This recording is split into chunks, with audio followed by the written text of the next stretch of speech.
అన్నా okay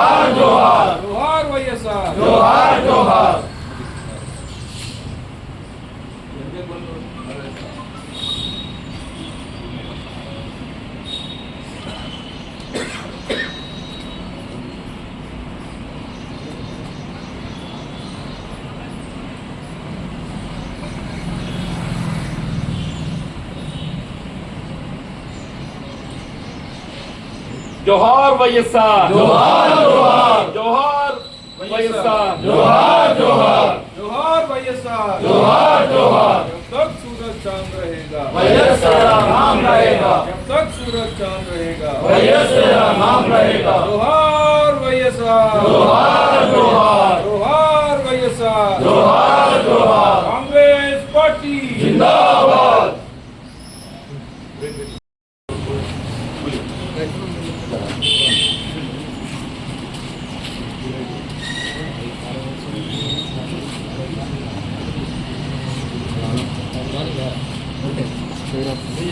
नूतनाल assembly president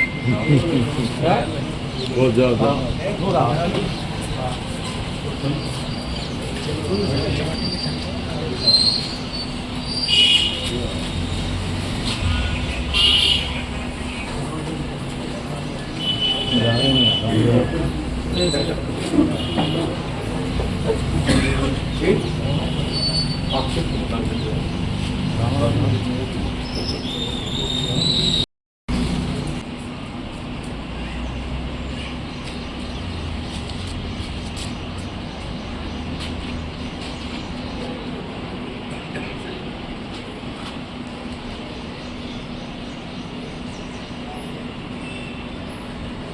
जोहार YSR, जोहार जोहार, वैएसआर अमर है, वैएसआर अमर है, वैएसआर अमर है। कांग्रेस पार्टी जिंदाबाद।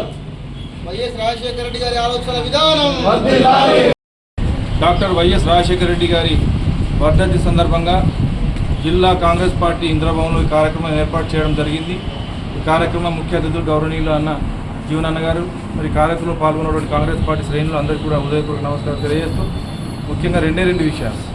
రాజశేఖర రెడ్డి గారు చాలా గొప్ప లెజెండ్, పేద ప్రజల సేవ కొరకే పుట్టినటువంటి గొప్ప నాయకుడు రాజశేఖర రెడ్డి గారు. వారికి చదువుకున్నటువంటి సమయంలో కూడా విద్యార్థి నాయకునిగా, యువజన కాంగ్రెస్ నాయకునిగా, పిసిసి అధ్యక్షునిగా, 6 సార్లు ఎమ్మెల్యేగా, 4 సార్లు పార్లమెంట్ సభ్యునిగా మరి దేశానికి సేవ, ఈ రాష్ట్రానికి సేవ చేసినటువంటి గొప్ప నాయకుడు మరి రాజశేఖర రెడ్డి గారు సందర్భంగా తెలియజేస్తాం. మరి మనం అనుకుంటాం కమ్యూనిస్టులే చాలా మంచికి పేదోనికి న్యాయం చేస్తారు అనేటువంటి భావన ప్రజల్లో ఉంది.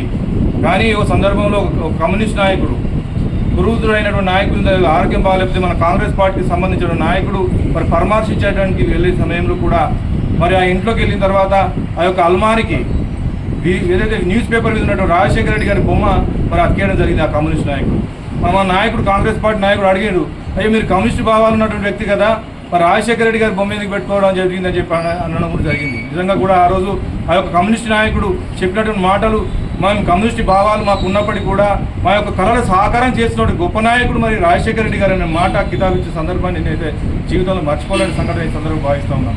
అదేవిధంగా సరిగ్గా ఇదే రోజున వారు మరణించడం, మరి హైదరాబాద్ నగరంలో, మహానగరంలో వినాయక నిమజ్జనం కార్యక్రమంలో కూడా మరి డబ్బులు వాయిద్యాలతో పోయేటువంటి సందర్భంలో కూడా రాజశేఖర రెడ్డి గారు లేరా అనేటువంటి ఒక లోటును అది దిగమింగుకొని ఏమాత్రం డప్పులు వాయిద్యాలు లేకుండా సైలెన్స్గా, పిన్ డ్రాప్ సైలెన్స్గా మరి వారి యొక్క ఆత్మశాంతి కొరకే నిమిషాలు మౌనం పాటించే సందర్భాన్ని గుర్తు చేసిన సోదరులారా. అదేవిధంగా అనేక కార్యక్రమాలు, ఆరోగ్యశ్రీ, 108 అనేక కార్యక్రమాలు చేపట్టిన మహోన్నతమైన నాయకుడు రాజశేఖర రెడ్డి గారు చెప్పి సందర్భం తెలియజేస్తూ చివరిగా ఈ దేశానికి కోసం, దేశ సమైక్యతకు, సమగ్రతకు ఇందిరాగాంధీ గారు, రాజీవ్ గాంధీ గారు ప్రాణాలు అర్పిస్తే కూడా అదే కోవలో రాజశేఖర రెడ్డి గారు కూడా ఈ రాష్ట్రం యొక్క ఉన్నత స్థితికి తీసుకెళ్లడానికి కొరకు కార్యక్రమాలు చేపట్టినటువంటి సంక్షేమ కార్యక్రమాలను లేదా ప్రతిపక్షాలు లేవని చూపకుండా రచ్చబండ అనే కార్యక్రమం చేపట్టి ఆ రచ్చబండ కార్యక్రమం ద్వారా ప్రజల నుంచి ఏవైతే సలహాలు సూచనలు విమర్శలు కూడా తీసుకోవడానికి ప్రయత్నం చేసిన గొప్ప నాయకుడు. అదే కోవలో పోయేటువంటి సందర్భంలో వారు మరణించడం నిజంగా కూడా చాలా బాధాకరంగా భావిస్తూ, ఏది ఏమైనా కాంగ్రెస్ పార్టీలో మనం ఉండడం నిజంగా కూడా అదృష్టంగా భావిస్తూ ఈ అవకాశం ఇచ్చి మీ అందరికీ కూడా మన మధ్య భౌతికంగా దూరంగా ఆయన ప్రజల గుండెల్లో చిరస్థాయిగా నిలిచిపోయే నాయకుడు, చాలా గొప్ప నాయకుడు. ఇలాంటి నాయకుడు మళ్ళీ రాడు అని చెప్పి తెలంగాణ ఆంధ్ర ప్రజలు కాకుండా దేశం మొత్తం గర్వించదగ్గ నాయకుడు వైఎస్ రాజశేఖర రెడ్డి గారు. వైఎస్ రాజశేఖర రెడ్డి గారిని స్మృతిస్తూ మేము మన ఇందిరాభవన్లో ఘనంగా నివాళులు అర్పించడం జరుగుతుంది. ఈనాటి వైఎస్ రాజశేఖర రెడ్డి వర్ధంతి సందర్భంగా మరి మన ఇందిరాభవన్లో ఏర్పాటు చేసుకున్నటువంటి కార్యక్రమానికి విచ్చేసినటువంటి పెద్దలకు, నాతోటి కాంగ్రెస్ కుటుంబ సభ్యులకు, పాత్రికేయులందరికీ కూడా నమస్కారాలు తెలియజేస్తూ, మరి వైఎస్ రాజశేఖర రెడ్డి గారు ఉన్నతమైన చదువు చదివి డాక్టర్ వృత్తిలో ఉంటూ కడప జిల్లాలో రూపాయికి ఫీజు తీసుకుంటూ ఎంతోమంది నిరుపేదలకు సేవ అందించినటువంటి వ్యక్తి. మరి వైద్యం అయితే కొంతమందికే సేవ చేస్తాం, రాజకీయంగా అయితే ఎంతోమందికి సేవ చేయవచ్చు అని చెప్పేసి ఆనాడు రాజశేఖర రెడ్డి గారు రాజకీయంలోకి రావడం జరిగింది.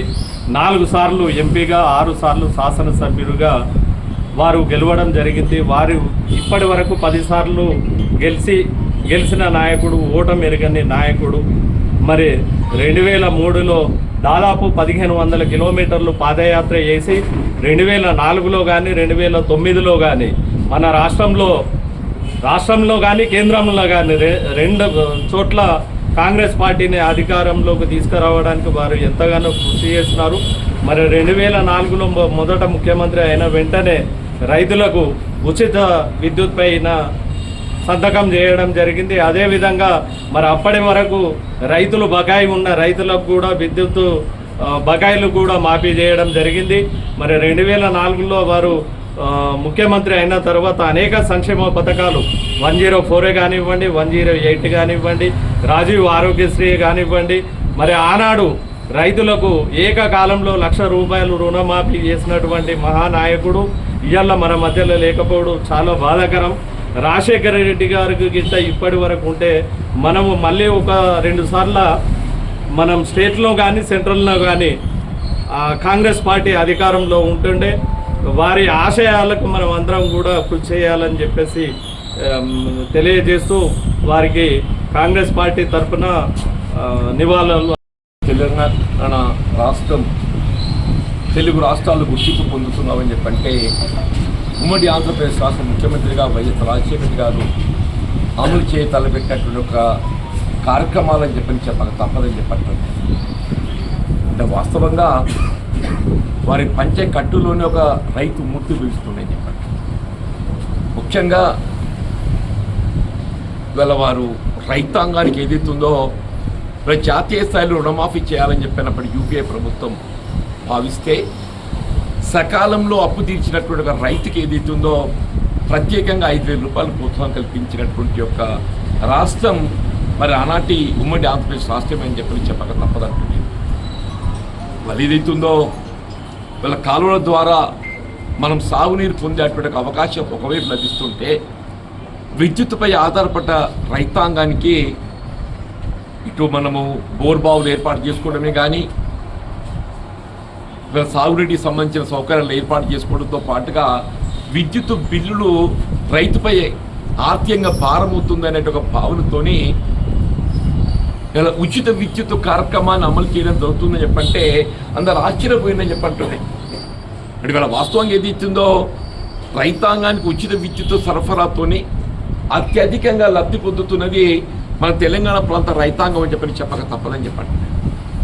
అట్లాగే రైతాంగానికి ఏది ఇస్తుందో వీళ్ళ కేంద్ర ప్రభుత్వం ప్రకటించేటువంటి మద్దతు ధర కేవలం ప్రకటనలకే పరిమితం అవుతుంది. అటువంటి ఒక మద్దతు ధర ఏదైతుందో కల్లంగాడ కల్పింప చేయబడే విధంగా అందరం ఆశ్చర్యపోయినాం. అసలు ఇది సాధ్యమేనా అని చెప్పాను. ఎవరైనా కూడా ఊహించలేదని చెప్పి అంటున్నా. రైతుకి ఏదైతుందో ఆడతీ లేదు, అమాలి లేదు, రవాణా లేదు, ఏ విధమైనటువంటి ఆర్థిక భారం లేకుండా కళ్ళంకాల బట్టలు తోకేటువంటి ఒక కార్యక్రమాన్ని ఆరంభింపజేసింది వీళ్ళ డాక్టర్ వైఎస్ రాజశేఖర గారు అని చెప్పక తప్పదని చెప్పండి. వారు అమలు చేయి తలపెట్టినటువంటి ఏ కార్యక్రమం అయినా కానీ వీళ్ళ జాతీయ స్థాయిలో చరిత్రలో నిలిచిపోతుందని చెప్పండి. వీళ్ళ మనకు భారత రాజ్యాంగం కల్పించిన హక్కు విద్య, వైద్యం మన ప్రాథమిక హక్కుగా భావిస్తామని చెప్పంటున్నాం. అటువంటి ఒక ప్రాథమిక హక్కును మరి అమలు చేసినటువంటి ఒక ఘనత డాక్టర్ వైఎస్ రాజశేఖర గారు అని చెప్పక తప్పదంటున్నాను. మరి ఆరోగ్యశ్రీ మనం ఎవరు ఊహించలేదని చెప్పంటున్నాను. ఎంత నిరుపేద వర్గమైనా కానీ కార్పొరేట్ స్థాయిలో ఉచితంగా వైద్య సదుపాయం పొందే విధంగా మన జేబులో ఇలా బీపీఎల్ రేషన్ కార్డు ఉంటే రైతు కుటుంబానికి ఒక ఆత్మస్థైర్యం చెప్పండి. ఉచితంగా కార్పొరేట్ స్థాయిలో వైద్య సదుపాయం, గుండె ఆపరేషన్ కానీ అది ఎంత పెద్ద రుగ్మత అయినా కానీ కల్పింపజేసే విధంగా ఇవాళ జాతీయ స్థాయిలో అంతర్జాతీయ స్థాయిలో కార్యక్రమాన్ని అమలు చేసి తలపెట్టినటువంటి ఒక ఘనత వైఎస్ రాజశేఖర గారికి దక్కుతుందని చెప్పక